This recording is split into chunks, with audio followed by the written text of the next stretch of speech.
시장이 여전히 보합권에 갇힌 채 답답한 흐름 이어가고 있습니다. 오늘 장에 있는 이슈들 정리를 해보도록 하겠고요. 이와 함께 대응 전략까지 제시해드리겠습니다. 이슈앤 전략 오늘 이 시간은 한국투자증권 김철중 연구원과 함께하겠습니다. 어서 오세요. 네, 안녕하십니까? 네.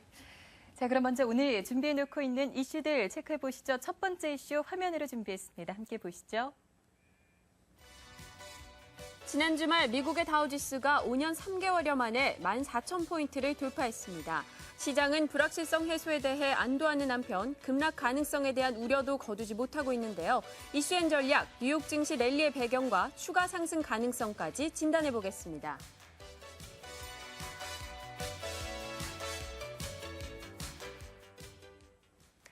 네, 확인하신 것처럼 2월의 첫 거래일 뉴욕 증시 다우지수가 5년 3개월여 만이죠. 14,000선을 회복하면서 거래 마감을 짓는 모습이었습니다. 미국 증시 랠리가 이어지고 있습니다. 먼저 상승 동력의 배경부터 짚어보도록 하죠. 네, 일단 미국 증시는 한국 증시랑 연초부터 흐름 자체가 좀 다르게 움직였습니다. 미국 증시 같은 경우에는 2012년 연말에 재정절벽에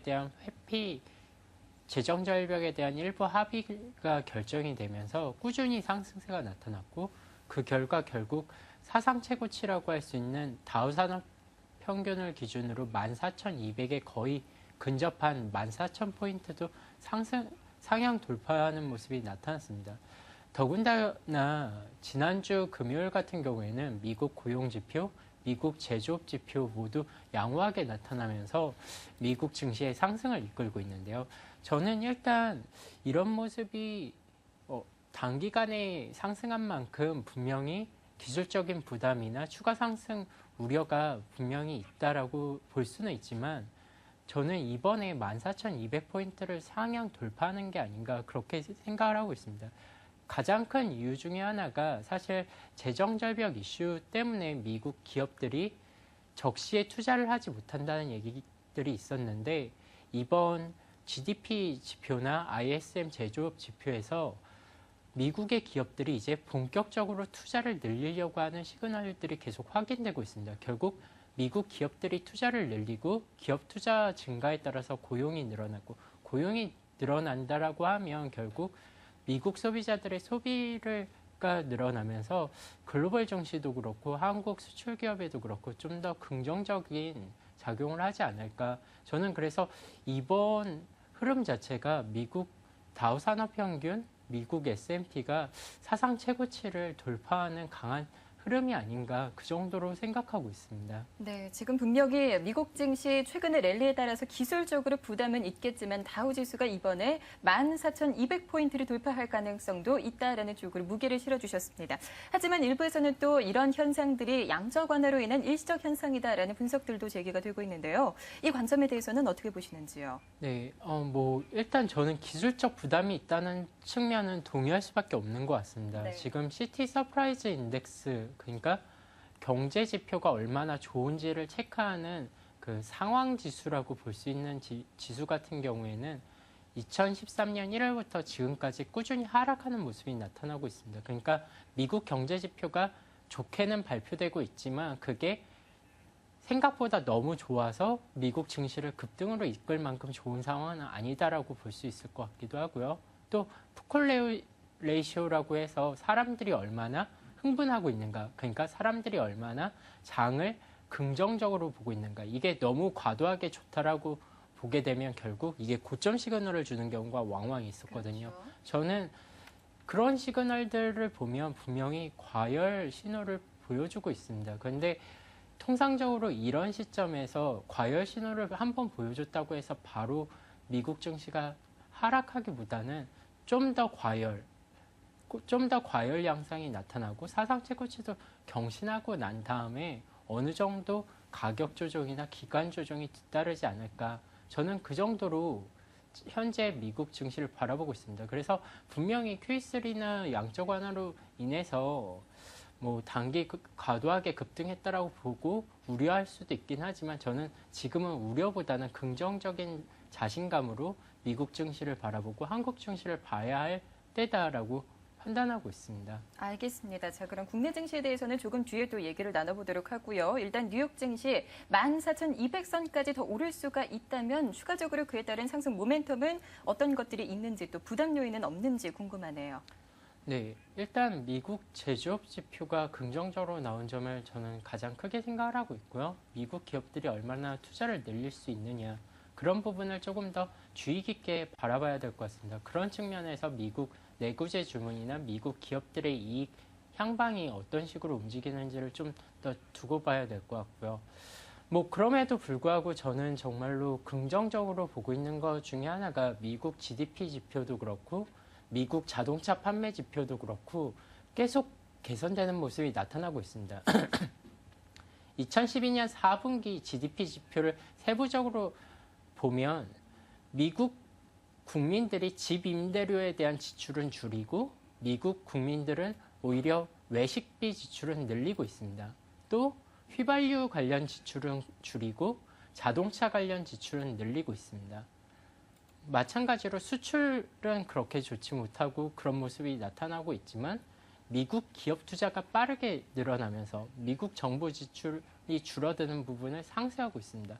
그런 흐름 자체가 한 분기에 끝나기보다는 두 분기, 세 분기 연속 나타날 가능성이 높고 그래서 2013년 1분기는 미국 기업들이 투자를 늘리는 어떻게 보면 전환 포인트가 될 가능성이 가장 높아 보이고요. 그런 측면에서 미국 증시는 조금 더 긍정적으로 코멘트를 하고 긍정적으로 보는 게 맞다라고 판단하고 있습니다. 네, 미국 증시가 앞으로 이렇게 긍정적인 흐름을 이어갈 수 있다면 과연 국내 증시가 이제부터는 커플링이 가능할 것인가 하는 여부일 텐데요. 그 부분에 대해서는 잠시 뒤에 또 얘기를 나눠보도록 하고요. 첫 번째 이슈 확인해봤습니다. 바로 이어서 두 번째 이슈 화면 통해서 함께 보시죠. 이번 주말 시작되는 중국의 춘절을 앞두고 수혜 기대감이 쏠리고 있는 종목들이 연일 상승세를 보이고 있습니다. 넘쳐나는 춘절 수혜주 옥석을 가려보겠습니다.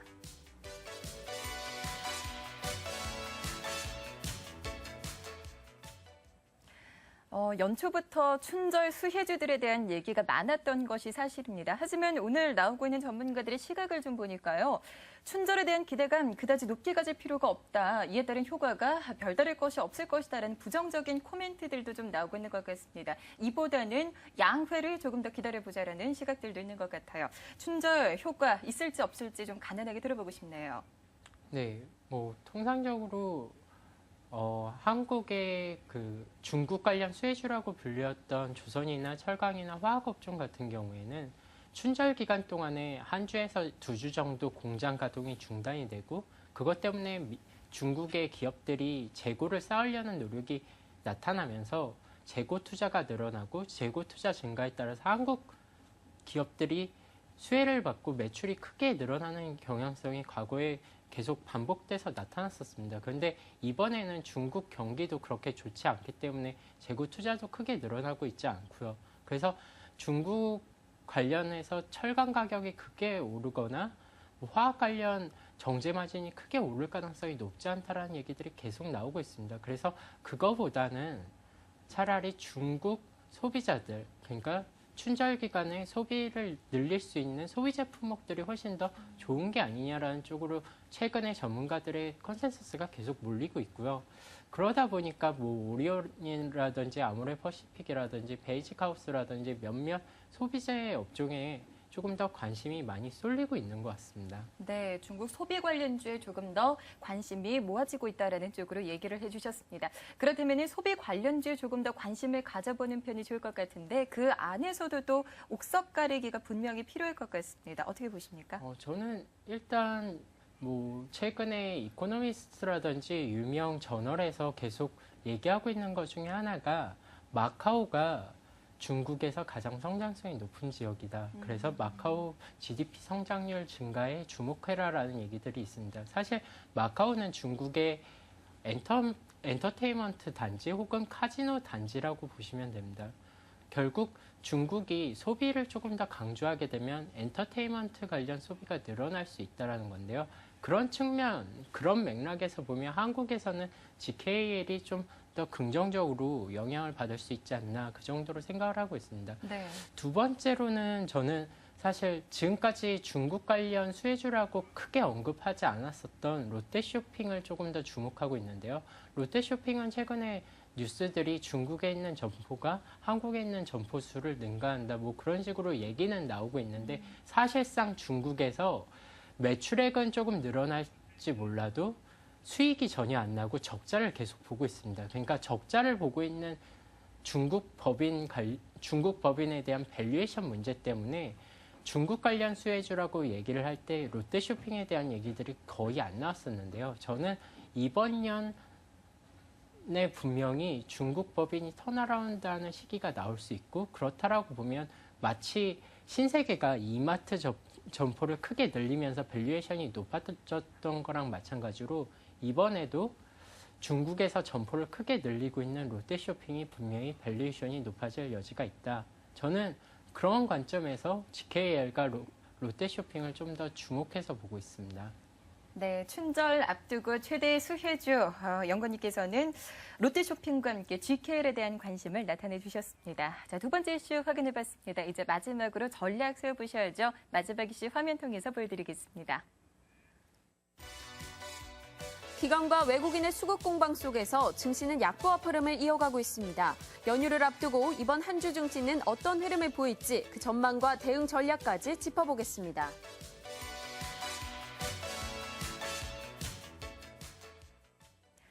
네, 주말 중국의 춘절뿐만 아니라 우리나라도 설 연휴를 목전에 두고 있죠. 이제 연휴 앞두고서 과연 증시가 관망세가 좀 짙을지 어떻게 보시는지 전망 좀 들어보고 싶은데요. 네, 통상적으로 설이 지나고 나면 설 관련 백화점 지출이라든지 대형마트 지출이라든지 그게 좋았다 나빴다라는 뉴스랑 함께 유통업종의 주가가 차별화되는 경우가 왕왕 있었습니다. 그런 측면에서 단기 트레이딩을 하시는 분들이라면 그런 유통업종들 조금 더 지켜볼 필요가 있어 보입니다. 하지만 전 그거보다는 코스피 지수 방향성에 대해서 얘기를 해보고 싶은데요.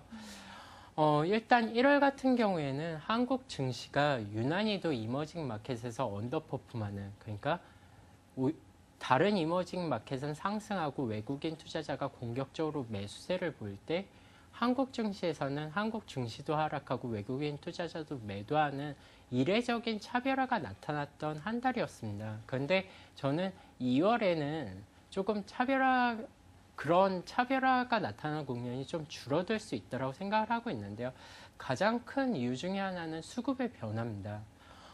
사실 기말 배당을 노린 그 외국인 매수세, 프로그램 매수세 때문에 순매수 차익 잔고가 4조 원에서 6조 원으로 급증했었고, 단기간에 급증했던 2조 원의 수급 부담 때문에 2조 원의 매물이 1월 내내 출회하면서 코스피를 누르는 모습이 좀 나타났었는데요.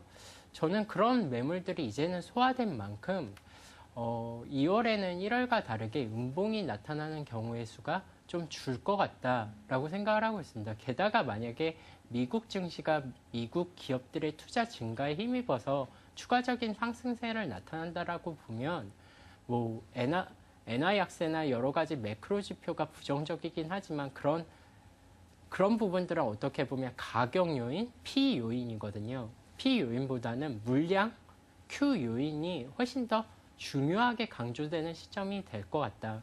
미국 경제가 돌고 중국의 자동차 판매량이 계속 호조세를 띠게 되면 설사 수익성은 조금 악화되더라도 매출액이 크게 증가하는 모습이 계속 확인되면서 한국의 수출업종이 다시 반등할 수 있다라고 저는 그렇게 생각을 하고 있습니다. 그래서 코스피가 추가적으로 하락할 가능성보다는 상승할 가능성에 조금 더 자신감을 가지고 트레이딩을 해야 된다라고 생각하고 있습니다. 네, 2월에는 여러 가지 증시를 둘러싼 여건들이 조금 더 나아질 수 있을 것으로 짚어주셨습니다. 증시 긍정적인 흐름 좀 기대해 볼 수가 있을 것 같네요. 오늘 이슈 전략은 여기서 마무리하도록 하겠습니다. 한국투자증권 김철중 연구원과 함께했습니다. 말씀 고맙습니다. 수고하셨습니다.